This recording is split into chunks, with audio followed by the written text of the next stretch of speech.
She hugged me like always, arms around my neck, a gentle kiss on my cheek. Almost familiar. But when she pulled away, I felt something was off. It wasn't her usual perfume. Not the one I gave her for our anniversary. This scent was different, darker, sharper, masculine. It clung to her sweater, soaked into her hair. Subtle, but not enough to miss if you were close. I stood there, blinking, trying to tell myself it was nothing. Just my imagination. A mistake. But when I looked into her eyes, too bright, too careful, I knew. She'd been close to someone. Close enough for his scent to rub off on her. She smiled, pretending like nothing was wrong. "Missed you," she said lightly, tossing her bag onto the sofa. I nodded. My throat was dry, and for the first time in years, I lied straight to her face. Same here. I stood in the kitchen and watched her move around the room like she always did. She opened the fridge, took out ingredients for dinner. After 17 years of marriage, her movements were as familiar to me as my own heartbeat. But something was off. Out of rhythm. She hummed a cheerful tune while cutting vegetables. A melody I didn't recognize. Her phone buzzed on the counter. She quickly flipped it over. "Who was that?" I asked, trying to sound casual. "Just work," she said without looking up. "The Anderson project is keeping everyone busy. Lots of overtime lately." "Right. The Anderson project." I smiled and nodded. Pretending. Vanessa had worked at the same architectural firm for 12 years. She mentioned the Anderson project at dinner 3 weeks ago, a big renovation of a historic building downtown. I was proud when she told me her team had won the contract. It was the perfect cover. Long nights at the office, weekend meetings, sudden business trips. "You've been working a lot lately," I said, watching her hands move confidently with the knife. "It's just for a few more weeks," she replied. "Then it should calm down again." Her wedding ring caught the light as she reached for another pepper. The diamond sparkled, like the promises we made on that beach in Maui. Back when I still believed promises meant something. I wanted to grab her by the shoulders, make her look at me, and tell her I could smell another man on her. But I didn't. Instead, I poured myself a double whiskey and went to my study. I sat at my desk, staring into nothing while the whiskey burned down my throat. We had a good life. A nice house. No kids, though we tried for years. But we had each other. We built our life together, stone by stone. Now, I was beginning to see the cracks. I opened my laptop and went to her company's website. I clicked on the news section and started scrolling. There it was, a press release from 2 months ago. Her firm had been awarded the Anderson project. But the lead architect wasn't Vanessa. It was David Chun. I'd heard the name before. Seen him at company parties. Taller than me, younger, always dressed sharp. I closed the laptop. That night, while Vanessa was in the shower, I did something I never thought I'd do. I checked her phone. It was locked, of course. Just 4 digits between me and the truth I didn't want to face. I tried her birthday. Wrong. Our anniversary. Wrong again. I was about to give up when I remembered her parents' old address. The phone unlocked. My heart pounded. I opened her messages. Nothing suspicious, just coworkers, her sister, neighbors. Then I checked her emails. Still nothing. But then I saw it. A separate email app hidden in a folder called Works. I opened it. A second account. Dozens of emails from someone signed D. The most recent was from that afternoon. Counting the minutes until tomorrow. Last night was incredible. Same time, same place. Can't wait. Her reply was underneath. Told him I had a late meeting. I felt the ground slip out from under me. My hands were shaking as I put the phone back exactly how I found it. Later, when she came to bed, smelling like her usual soap and lotion, I pretended to be asleep. She kissed my shoulder gently and turned away. I lay awake all night, listening to her breathe, wondering how many nights I'd slept next to a stranger. The next morning, I called in sick. Vanessa left at her usual time. She kissed me goodbye. "I might be back late tonight," she said casually. "The Anderson project again?" I asked. Something in my voice made her hesitate for just a second. But then she nodded and walked out. The door closed softly behind her. I waited 10 minutes, then grabbed my keys and got in the car. I didn't know what I was doing. I just knew I couldn't sit at home anymore, waiting for her to come back wearing another man's scent. I parked across the street from her office building. Sitting there, I felt like a character in a bad movie. Around midday, I saw her through the glass doors. She looked stunning. Tailored outfit, hair neatly tied back, sunglasses on, even though the sky was cloudy. But instead of heading to her usual lunch spot, she walked 3 blocks and entered the Westfield Hotel. My stomach turned. The Westfield was elegant, discreet, perfect for a secret afternoon rendezvous. I sat there in the car for nearly an hour, frozen. Then I drove home and drank until I couldn't feel anything anymore. That night, she came home around 9:30 and apologized for being late. I smiled and told her it was no problem. We ate takeout in silence. The TV was on, but neither of us was really watching. "Everything okay?" she finally asked. "You seem quiet." I looked at her. This woman I had loved for nearly 20 years. Her dark hair, now with a few strands of silver. The small scar above her eyebrow from a childhood fall. The dimple on her left cheek that only showed when she truly smiled. "Just tired," I lied. "How was your day?" "Productive," she said. For a moment, I thought I saw something in her face. Guilt? Regret? But it vanished so quickly, maybe I only imagined it. The next morning, I followed her again. Back to the Westfield. This time I walked in. The lobby was elegant, plush seating, soft lighting. My heart pounded as I approached the front desk. "I'm here to meet my wife," I said. "Vanessa Miller. I'm a little late, and she's not answering her phone. Could you tell me which room she's in?" The young woman behind the counter gave me a polite smile. "I'm sorry, sir. We're not allowed to share that information." Of course not. What was I expecting? I stepped back, sat in the lobby, and ordered a scotch. From where I sat, I could see both the elevators and the main entrance. About an hour later, she appeared, coming out of the elevator. But she wasn't alone. David Chin was with her. His hand rested lightly on her lower back. It was the only physical contact, but it told me everything. They kept a professional distance. No hugs, no kisses, but the ease between them, the familiarity, was obvious. They paused at the door, speaking softly. Then he said something that made her laugh. A real laugh. The kind that showed her dimple. And then they parted ways. No kiss. No obvious sign. Just 2 careful, cautious people, hiding something. I sat just 6 meters away, watching the woman I married laugh like that with another man, while the ice in my glass melted beside me. That evening, I drank too much wine at dinner. And with the alcohol came honesty. "So, how's the Anderson project going?" I asked, sounding casual. "It's going well," she said, eyes fixed on her plate. "Challenging, but good. And David Chun, he's a good boss?" Her fork paused midair. "He's not my boss. We're just colleagues." "Right. Colleagues." I took another sip. "You know, it's funny. I stopped by your office today to surprise you for lunch. But they said you were out of town." That was a lie. I hadn't gone to her office. She froze. "I was in a client meeting. Off-site. At the Westfield?" The color drained from her face. Her fork clinked against the plate. "You followed me," she whispered. "I didn't need to. Your scent gave you away days ago." I leaned forward. "How long, Vanessa?" She stared at her plate. 3 months. 3 months, I repeated. "So right around when the Anderson project started. Convenient timing. It's not what you think. Don't insult me with more lies." "I never meant for this to happen," she said. The most cliché thing she could have said. And somehow, it made everything worse. As if this whole thing wasn't even special, just another predictable disaster.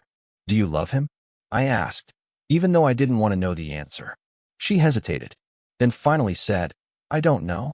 It started as just an escape. Something that felt like mine." "You're mine," I said, and hated how pathetic it sounded. She looked at me, eyes sharp. "Really? When was the last time you actually saw me, James? When was the last time we had a real conversation that wasn't about bills, repairs, or what to watch on Netflix? So now it's my fault." I felt the anger rising, hot and welcome after days of numbness.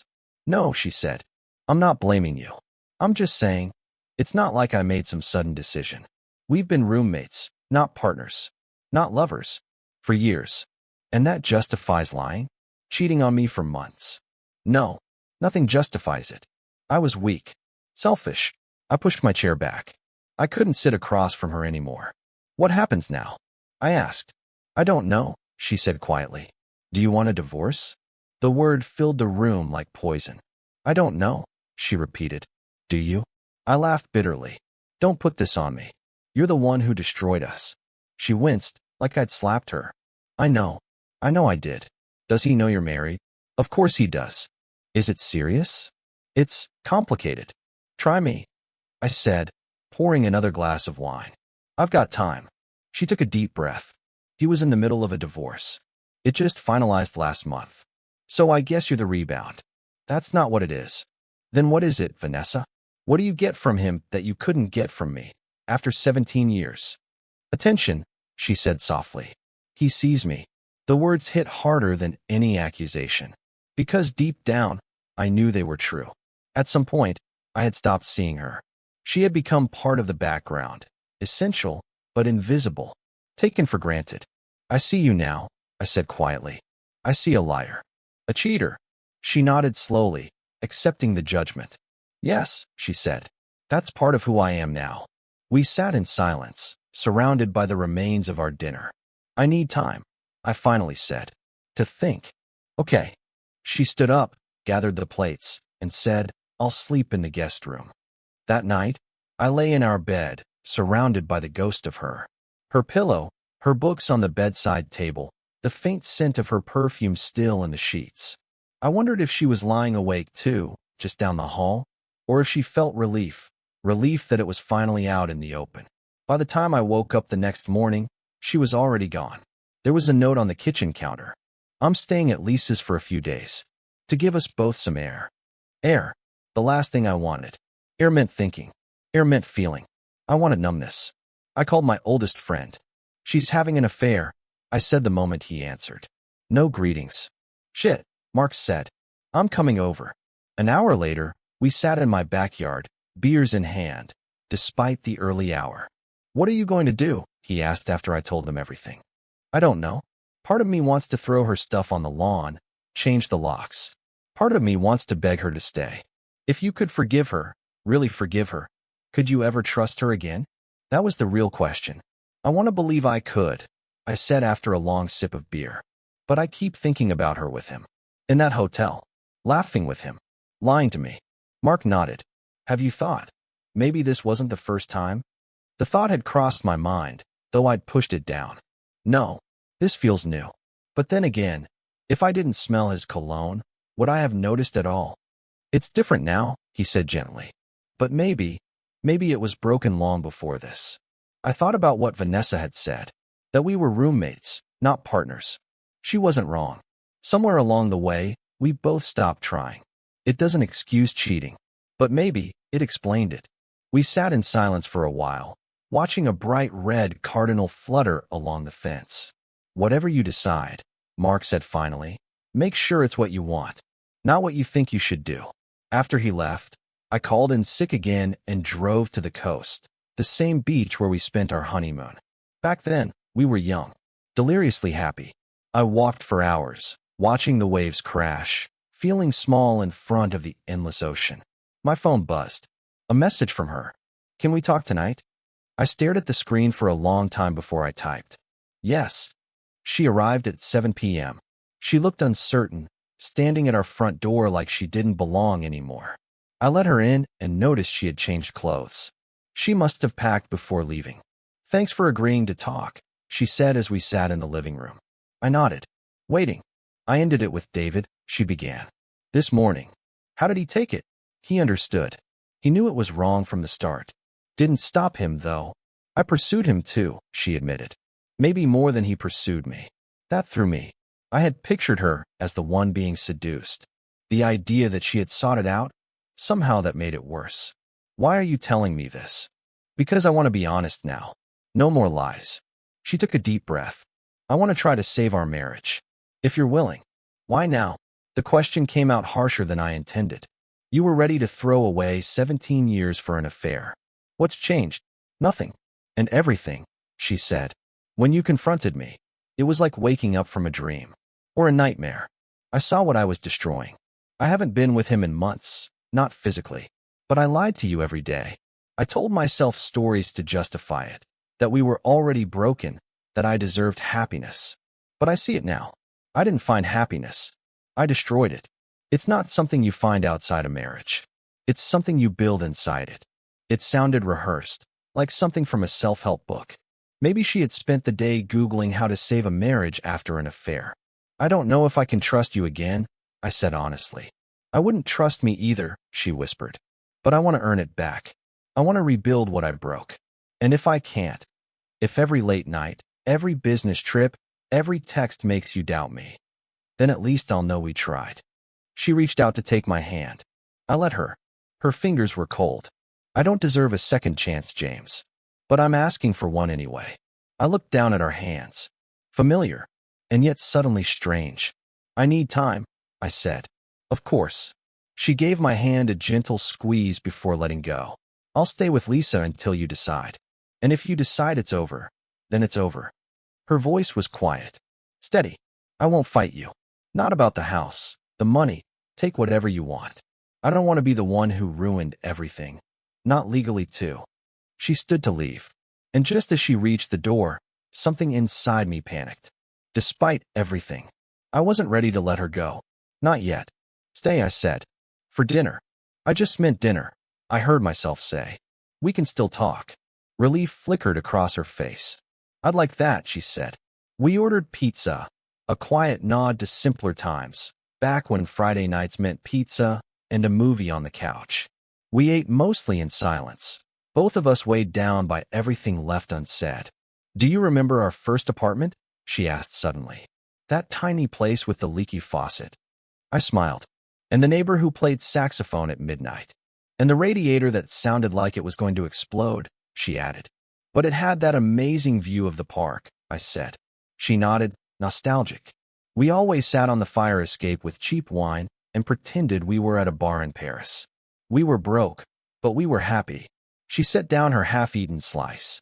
When did that change, James? When did we stop being happy? I thought about it. It wasn't one moment, I said slowly. Just life. Careers. Trying to have kids. Failing. Every setback put a little more distance between us. She nodded again. The fertility treatments. We had tried for years. Tests, treatments, waiting, hoping. Each failure chipped away at us, especially after her third miscarriage. We decided to stop trying, but we never talked about how much that decision hurt. We just moved on. Or pretended to. I shut down after the last miscarriage, she said. So did I admitted. I couldn't talk about it. Not even with you. Especially not with you. I felt like I failed us, she whispered. Like my body had betrayed us. So we stopped talking about the real things, I said, and started talking about kitchen renovations. She gave a faint smile. Safe topics. After that, the conversation came more easily. We followed the slow unraveling of our marriage like tracing cracks in old plaster, naming the small betrayals, the moments where we chose silence over vulnerability. David made me feel wanted, she said at last. Desired. It had been so long since I felt that way. The words stung, but they rang true. When was the last time I made you feel like that? I asked. She thought for a moment.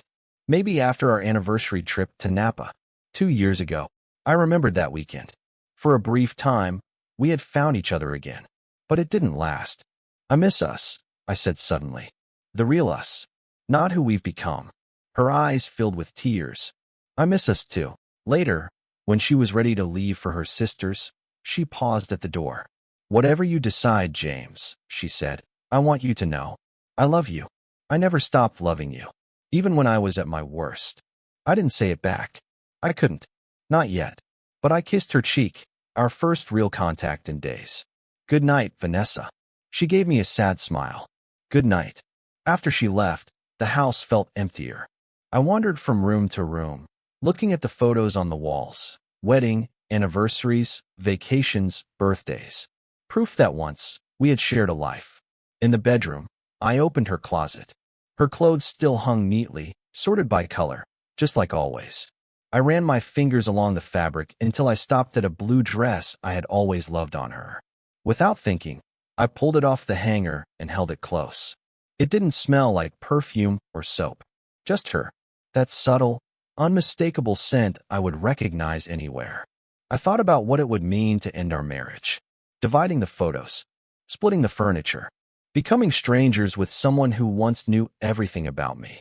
And I thought about what it would mean to stay, to rebuild, slowly, painfully, to live with what had happened, and maybe never forget. Neither path was easy. I hung the dress back up, closed the closet door, and picked up my phone. "Can you come home?" I asked when she answered. "Not forever. Just tonight. I need to talk to you in person." She arrived minutes later, looking both hopeful and afraid. We sat together on the same sofa we'd shared for years. This time, careful to keep some space between us. "I've been thinking about what you said," I began. "That we're more like roommates than partners." "You were right." She nodded, waiting. "I stopped seeing you, really seeing you. And you stopped seeing me." We both pulled away, took this safer path. "Yes," she whispered. "What you did was wrong," I said. "It broke something. Something that might never fully heal." Tears welled in her eyes. "I know, but I'm not innocent either. I stopped fighting for us long before David ever showed up. That doesn't excuse your betrayal. But if we're going to be honest about how we got here, I have to own my part too." A tear slid down her cheek. "What does that mean for us?" I took a deep breath. "I don't know if I can forgive you. Not yet. But I want to try." Hope lit up her face. "Really? One condition," I said.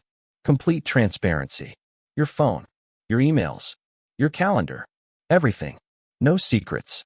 "Of course," she said without hesitation. "Anything. And we get help. Real help. Therapy. We can't do this alone." She nodded. "I've already looked into counselors. There's one who specializes in infidelity." Of course she had. Vanessa was always the planner, already finding solutions while I was still figuring out what I felt. "This isn't a new beginning," I said. "I can't just forget what happened." "I wouldn't expect you to," she said quietly. She reached for my hand, hesitantly. "Maybe it's not a new beginning," she said. "But maybe it's a new chapter. A more honest one." I let her take my hand. The shape of it was familiar. "One day at a time," I said. She smiled through her tears. "One day after another." That night, she slept in our bed again. We didn't touch, each of us carefully staying on our side beneath the covers. But I could hear her breathing in the darkness. Even, trusting. I didn't know if we'd make it. If the trust we broke could ever be fully rebuilt. If I'd ever be able to erase the image of her with another man.